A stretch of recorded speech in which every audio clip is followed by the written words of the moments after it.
Welcome to MomandMeeSecrets. இன்றைக்கி நாம் பார்க்க போகிறது மட்டன் தம் பிரியாணி. ரொம்ப எம்மியான பிரியாணி வீட்டில் எப்படி செய்யலான்றதை பார்க்கலாம். இது நீங்கள் ரொம்ப ஈஸியாக செய்யலாம். இதுக்கு இல்லையா, குக்கரில் இல்லாமல் பாத்திரத்துலேயே ரொம்ப அழகாக எப்படி செய்யலான்றதை நாம் இன்றைக்கி பார்க்க போகிறோம். இந்த ரெசிபி பார்க்குறதுக்கு முன்னாடி எங்கள் சேனலை சப்ஸ்கிரைப் பண்ணாதவங்க சப்ஸ்கிரைப் பண்ணுங்கள், கீழே லைக் போடுங்க. அண்ட் டிஸ்கிரிப்ஷன் பாக்ஸ் இருக்கு இல்லையா, அதில் உங்களுக்கு தேவையான இன்க்ரீடியன்ட் எல்லாமே மென்ஷன் பண்ணியிருக்கு, நீங்கள் செக் பண்ணிக்கலாம். இந்த தம் பிரியாணி சூப்பராக வருங்க. உதிரி உதிரியாக இந்த மாதிரியே இருக்கும். நீங்கள் வீட்டில் கண்டிப்பாக ட்ரை பண்ணி பாருங்கள். உங்கள் ஃப்ரெண்ட்ஸுக்கு கூட சஜஸ்ட் பண்ணுங்கள். பிரியாணி மாதிரியே வரும். அதுவும் தம் பிரியாணி, மட்டன் பிரியாணினா ரொம்ப பிடிக்கும் எல்லாருக்குமே. இது செஞ்சு பார்த்துட்டு என் கூட கமெண்ட்ஸ் பாக்ஸில் கமெண்ட்ஸை ஷேர் பண்ணுங்கள். அண்ட் அனதர் ஒன் திங், பண்ணும்போது கொஞ்சம் நிறையவே பண்ணுங்கள். ஏன்னா பக்கத்து வீட்டுக்காரங்க கூட கேட்கலாம். ஏன்னா ஸ்மெல் அந்த மாதிரி கம கமன்னு இருக்கும். பிரியாணி செய்கிறீங்கன்னு எல்லாருக்குமே தெரிஞ்சிடும்.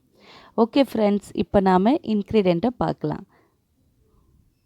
பிளேட்டிங் பார்த்திங்களா, ரொம்ப அழகாக இருக்குது இல்லையா, ரொம்ப எம்மியாக இருந்துச்சு. இப்போது இதுக்கு தேவையான பொருள் எல்லாருக்குமே தெரியும், பிரியாணிக்கு என்னென்ன தேவைன்னு. வெங்காயம், தக்காளி, கொத்தமல்லி, புதினா, பச்சை மிளகா, அப்புறமா இதில் எலுமிச்சப்பழம் இருக்குது, நீங்கள் அது எடுத்துக்கலாம். அப்புறமா தேவையான அளவு எண்ணெய் எடுத்துக்கணும். அண்டு லவங்கு, பட்டை, ஏலக்காய், தயிர், மிளகாத்தூள், அப்புறமா இஞ்சி பூண்டு விழுது கண்டிப்பாக வேணும். அதுக்கப்புறம் நீங்கள் இது இன்க்ரீடியண்ட்டில் என்னென்ன கிளியராக தெரியணும், எவ்வளோ அளவுன்னா நீங்கள் டிஸ்கிரிப்ஷன் பாக்ஸில் கிளியராக பார்த்துக்கோங்க, மென்ஷன் பண்ணியிருக்கேன். அண்ட் அதுக்கு முன்னாடி ப்ரீவியஸ் பிரியாணி ரெசிப்பியில் எல்லாமே கரெக்டாக சொல்லியிருப்பேன். வேணும்னா அது கூட நீங்கள் செக் பண்ணிக்கலாம். மேலே இருக்க ஐகான் சிம்பிள் தெரியுது இல்லையா, அதை கிளிக் பண்ணுங்கள், உங்களுக்கு அந்த ரெசிபி தெரியும். சரி ஃப்ரெண்ட்ஸ், இது இல்லையா மட்டனை இல்லையா 1 கிலோ 1.5 கிலோ செய்கிறோம். அதனால் 1 கிலோ மட்டன் நாங்கள் எடுத்திருக்கோம். மட்டனை நல்லா வேக வச்சாச்சு தனியாக. ஏன்னா நாங்கள் பாத்திரத்தில் செய்கிறதுனால அதை திருப்பி வேகணுன்னா டைம் ஆகும். நாமெல்லாம் இன்ஸ்டண்ட்டாக பண்ணோம் அப்படி தான் நினைப்போம் இல்லையா, அந்த மாதிரி நீங்கள் வேக வச்சுக்கோங்க. நிறைய தண்ணி வேணாம், ஒரு 1/2 டம்ளர் தண்ணி ஊற்றுங்க, அவ்வளோதான் போதும். அதுலேயே தண்ணி வரும். ஓகே, கொஞ்சம் உப்பு போட்டு வேக வச்சுக்கோங்க. இப்போ நாம் பிரியாணி செய்ய போகிறோம். ஒரு பாத்திரம் எடுத்துக்கோங்க, அதில் நாம் எண்ணெய் ஊற்றிட்டோம். எண்ணெய் சூடானதோ அதில் லவங்கம், பட்டை, ஏலக்காய். பிரியாணி இலை நான் யூஸ் பண்ண மாட்டேன், உங்களுக்கே தெரிஞ்சிருக்கும். ப்ரீவியஸ் பிரியாணி ரெசிப்பியில் கூட நான் சொல்லியிருப்பேன். அது எங்களுக்கு பிடிக்காது. உங்களுக்கு வேணும், நீங்கள் வேணும்னு நினச்சிங்கன்னா கண்டிப்பாக போடலாம், தப்பே கிடையாது. இப்போ இதில் வெங்காயத்தை ஆட் பண்ணியிருக்கோம் ஃப்ரெண்ட். பாருங்கள், வெங்காயம் நல்லா கட் பண்ணி குட்டி குட்டியாகவே கட் பண்ணி, நீள் வாக்கில் தான் கட் பண்ணுமா அப்படின்னா ஒன்றுமே இல்லை, நல்லா வதங்கணும். வதங்கிட்டால் நீங்கள் எப்படி வேணாலும் கட் பண்ணிக்கலாம். சின்ன சின்னதாக கட் பண்ணிங்கன்னா சீக்கிரமாக வதங்கும். இதை நல்லா வதக்குங்க. இஞ்சி பூண்டை அரைச்சி வீட்டில் வச்சுக்கோங்க. நீங்கள் பிரியாணி மசாலா அந்த மாதிரி செய்கிற ஆளாக இருந்தீங்கன்னா உங்களுக்கு ஜிஞ்சர் கார்லிக் பேஸ்ட்டுன்றது மேண்டரியாக இருக்கும். ஸோ நீங்கள் அதை அரைச்சி வச்சுக்கோங்க டப்பாவில். ஃப்ரிட்ஜில் வச்சிங்கனாலே போதும். பாருங்கள், நல்லா வதங்கிடுச்சு. அது கோல்டன் கலர் தெரியுது பார்த்தீங்களா, இந்த மாதிரி இருக்கணும். இப்போ இதில் இஞ்சி பூண்டு விழுது போட்டு நல்லா வதக்குறோம். அந்த ஸ்மெல் போகணும். அது வதங்கி அதில் பச்சை மிளகா போடுவோம் இல்லையா, அது போடும்போது வரும் பாருங்கள் ஒரு ஸ்மெல்லு, செம்மையாக இருக்குங்க. சான்ஸே இல்லை. இன்ஸ்டண்ட்டாக செஞ்சாலாம் வராது. இந்த மாதிரி நீங்கள் அப்படியே போட்டு கிளறி செஞ்சால் தான் பிரியாணி மாதிரி இருக்கும். இப்போ நாம் இதில் தக்காளியை ஆட் பண்ணிட்டோம். தக்காளியை போட்டு அதையும் நல்லா வதக்கணும். தக்காளியும் நல்லா குட்டியாக வேணும்னா நறுக்கிக்கலாம், இல்லை நீள் வாக்கினா கூட வறுக்கலாம். பட் வதக்கிறது அதான், அதில் இல்லை நல்லா வதங்கணும், அதுதான் மேட்டர். சூப்பராக இருக்குது இல்லையா, அதான் சொன்னேன். இப்போ இது செய்யும்போது அவ்வளோ வாசனைங்க, அப்படியே கமகமன்னு. இது வீடு காலிங் பெல் அடிப்பாங்க இல்லையா, அவங்களுக்கு ஸ்மெல் வந்துடும். இப்போது இதில் நாம் இல்லையா மிளகாத்தூள் ஆட் பண்ணியிருக்கோம். வெறும் மிளகாத்தூள் தான், மசாலா மிக்சட் கிடையாது. நான் சொல்லியிருப்பேன் எல்லா வீடியோலையும் மிக்சட் மிளகாத்தூள் யூஸ் பண்ணுறேன்னு. இது கிடையாது, வெறும் மிளகாத்தூள் தான். நல்லா கலர் ரிச்சான நீங்கள் கொடுக்கலாம். நீங்கள் இல்லையா வீட்டில் வெளியே மசாலா வாங்கி நீங்கள் யூஸ் பண்ணுறீங்கன்னா கூட மிளகாத்தூள் போடலாம், இல்லை வீட்டில் மிளகாத்தூள் வெறும் மிளகாத்தூள் அரைச்சிருந்தால் போடலாம். இதை ஏன் காட்ட சொல்லுங்கள், கொத்தமல்லி புதினாவை இந்த மாதிரி கட் பண்ணி நீங்கள் போட்டிங்கன்னா, இது நாங்கள் சாப்பிடும்போது பிரியாணி என்ன பண்ணுவோம், பசங்கள்லாம் எடுத்து போட்டுருவாங்க தெரியுமா, அந்த மாதிரி வரவே வரையாது. அதனால் இந்த மாதிரி குட்டி குட்டியாக கட் பண்ணிக்கோங்க. சிசரில் நீங்கள் கட் பண்ணி போட்டிங்கன்னா பிரியாணி அந்த இது நல்ல ஃப்ளேவரும் கிடைக்கும். அண்டு யாருமே அதை தனியாக ஒதுக்கி வைக்க மாட்டாங்க, சாப்பிட்ணும். கொத்தமல்லி புதினா இன்டேக் உள்ளே போகணும், அவ்வளோதான். இந்த மாதிரி நறுக்கி போட்டிங்கன்னா கண்டிப்பாக யாருமே எடுத்து போட முடியாது, ஏன்னா தெரியவே தெரியாது. ஓகேவா? இந்த ட்ரிக்கு கண்டிப்பாக யூஸ் ஆகும். இதை வந்து இதே மாதிரி யூஸ் பண்ணுங்க. இப்போ வந்து இல்லையா, இதில் நாம் என்னத்தை ஆட் பண்ணியிருக்கோம் சொல்லுங்கள் பார்க்கலாம். மட்டன் வேக வச்சுருக்கோம் இல்லையா, அதை ஆட் பண்ணிட்டோம். தண்ணி எக்ஸ்ட்ராவாக ஊற்றவே இல்லை, எதுலேயுமே தண்ணியை ஊற்ற தேவையில்லை. மட்டன் வேகும்போது மட்டும் ஒரு 1/2 டம்ளர் தண்ணி ஊற்றி வேக வைங்க, அதுலேயே தண்ணி விடும். நீங்கள் தண்ணி எக்ஸ்ட்ராவாக எதுக்குமே இதில் போட தேவையே இல்லை.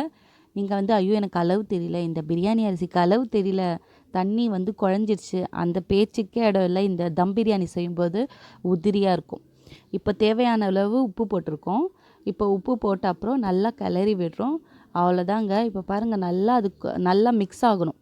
ஓகேவா? இப்போ மட்டன் இருக்கு இல்லையா, அந்த மசாலா சேரணும் இல்லையா, நம்ம தனியாக வேக வச்சுருக்கோம், அதனால் கொஞ்சம் டைம் எடுக்கும் அது மிக்ஸ் ஆகிறதுக்கு. கொஞ்சம் நல்லா மிக்ஸ் ஆகிற அளவுக்கு விட்டுடுங்க. இதுலேயே நம்ம தயிர் சேர்த்துட்டோம். இப்போ நீங்கள் இதுலேயே எக்ஸ்ட்ராவாக எலுமிச்சப்பழம் புழிஞ்சு கூட நீங்கள் விடலாம். தயிர் போடுங்க கண்டிப்பாக. ஓகே, நீங்கள் இப்போ காரம்லாம் நீங்கள் இப்போவே பார்க்கணும் அப்படின்னா பார்த்துக்கலாம். இப்போ பாருங்கள், காரமும் கொஞ்சம் தூக்கலாக இருக்கணும், உப்பு கொஞ்சம் தூக்கலாக இருக்கணும். ஏன்னா நாம் ரைஸ் தனியாக போடுவோம், இதில் போட்டு மிக்ஸ் பண்ண போகிறோம், அதுக்காக கொஞ்சம் தூக்கலாகவே இருக்கணும். அதே மாதிரி நம்ம ஒரு ரைஸை பாயில் பண்ணும்போது அதுலேயும் கொஞ்சோண்டு உப்பு சேர்க்க போகிறோம். சேர்க்கும்போது தான் அந்த உப்பு கரெக்டாக வரும். பார்த்துக்கிட்டிங்களா? ரொம்ப ஈஸியாக. இப்போ மூடி வச்சு நல்லா அதை கொதிக்க விட போகிறோம்.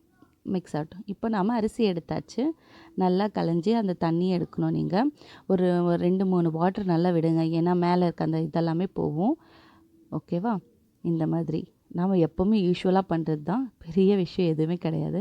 இந்த மாதிரி நல்லா களைஞ்சி வச்சுட்டு அப்புறம் நீங்கள் இதை நல்லா தண்ணியை பாயில் பண்ணி இதில் ஒலை வைப்போம் இல்லையா, அதே தாங்க ஒலை வைக்கணும். கரெக்ட். தண்ணி நல்லா பாயில் ஆன அப்புறம் நம்ம ரைஸ் போடுவோம். இப்போ ரைஸ் வந்து எப்படின்னா ரொம்ப வெந்துடக்கூடாது, நார்மலாக வேகும். இப்போ நீங்கள் ஃப்ரைட் ரைஸ்க்கெல்லாம் நம்ம வைப்போம் இல்லையா, ரைஸ் ஆகும் இல்லையா, அந்த அளவுக்கு முழுசாக இருக்கணும் கொஞ்சம். அந்த மாதிரி இருக்கும்போது நீங்கள் அதை வடிச்சுக்கணும்.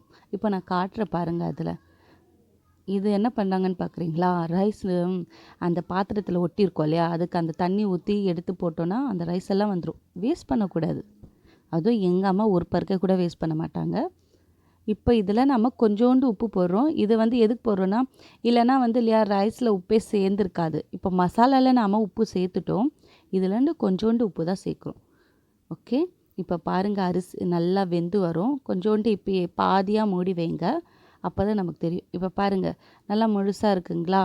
இப்போ வந்து இல்லையா கரெக்டான பதத்தில் இருக்குது. இப்போ நாம் இதை வடிகட்ட போகிறோம். இந்த மாதிரி பண்ணும்போது கொஞ்சம் ஜாக்கிரதையாக பண்ணுங்கள். குழந்தைங்க இருந்தால் அவங்கள ஒரு ரூமில் வச்சுட்டு அதுக்கப்புறம் பண்ணுங்கள். ஏன்னா கஞ்சி வடிக்கும்போது குட்டி துணி இல்லாமல் ஒரு பெரிய துணி, கறி துணி எடுத்து யூஸ் பண்ணுங்கள். இந்த மாதிரி நீங்கள் யூஸ் பண்ணிங்கன்னா கொஞ்சம் சேஃப்டி ப்ரிகாஷன் இருக்கும். அதே மாதிரி அந்த வடித்த கஞ்சியில் ரொம்ப நியூட்ரிஷன் இருக்குது. நீங்கள் அதை வந்து இல்லையா ஹேருக்கு, ஸ்கின்னுக்கெல்லாம் ரொம்ப யூஸ் ஆகும். நான் டிப்ஸ் அப்புறமா உங்களுக்கு சொல்கிறேன்.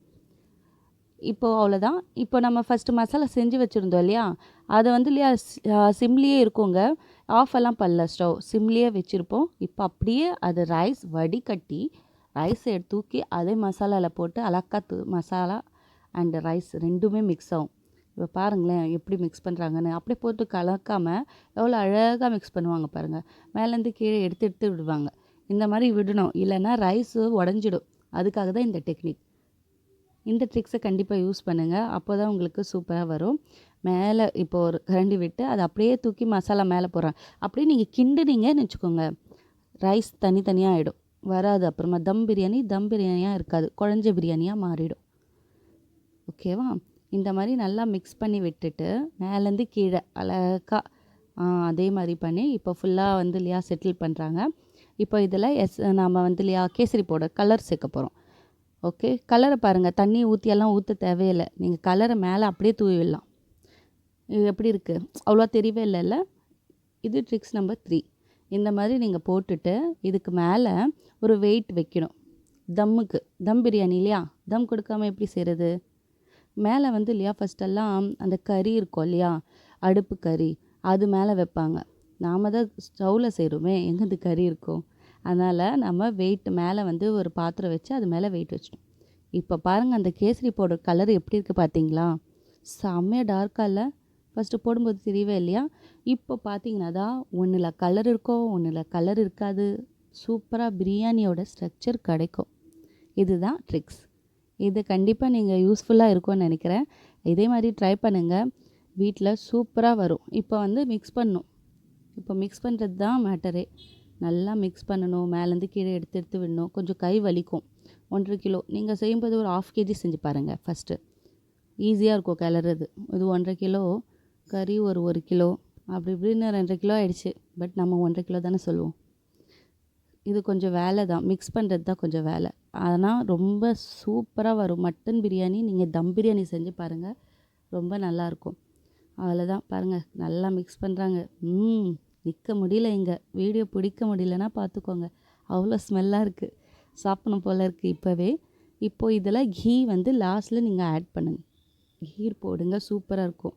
பசு நெய் கிடைச்சாலும் போடலாம், எந்த நெய்யும் உங்களுக்கு கன்வீனியன்ட் இருக்கோ நீங்கள் கீ போடுங்க. மட்டன் பீஸ் எடுத்து காட்டுறாங்க, வேறு வெறுப்பேற்றுறாங்க என்ன. சூப்பராக இருக்குங்க, சாப்பிட்ணும் போல் இருக்குது, இப்போவே சாப்பிட்ணும் போல் இருக்குது. செம்மையாக வந்திருக்கு. நல்லா மிக்ஸ் பண்ணிவிட்டு இப்போது ஒரு பிளேட்டில் நாங்கள் தனியாக எடுத்து வச்சு சாப்பிட்லாம். இன்னும் கீ போடல போல் இருக்கீங்க. கீ போடணும் சொல்லிட்டேன்ல ஃபஸ்ட்டு. ஆமாம், கீ இப்போ வந்து இல்லையா ஆட் பண்ணிட்டாங்க, ஒரு ஸ்பூனு. அவ்வளோதான், ப்ராசஸ் முடிஞ்சது.